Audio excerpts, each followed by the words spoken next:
Awesome question. What do I do if I find out that someone is stealing from the care closet?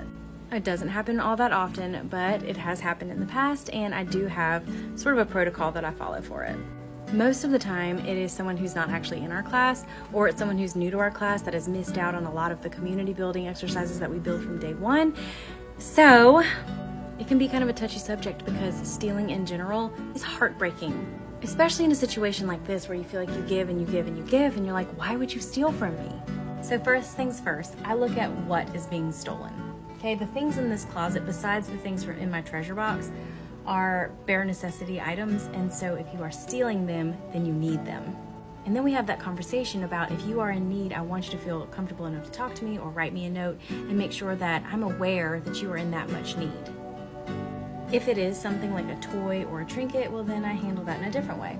The first thing that I do is I talk to them and I give them the opportunity to come clean. Most of the time, I let the kids know that I am missing something and that I would greatly appreciate it if it showed back up on my desk, because it can be solved between the two of us without administration. But if I have to involve administration, then it gets a little heavier. 9 times out of 10, they come clean.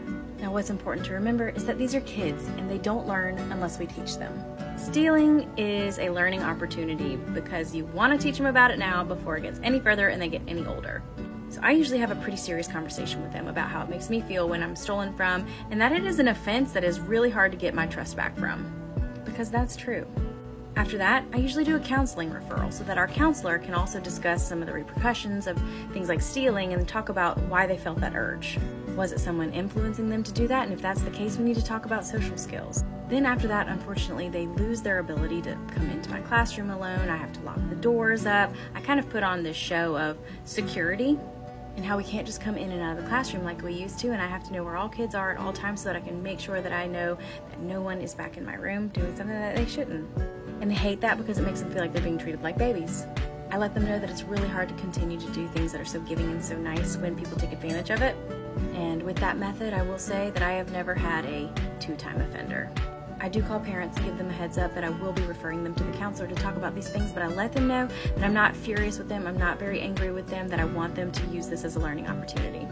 That is what's been successful for me, so I hope that answered your question.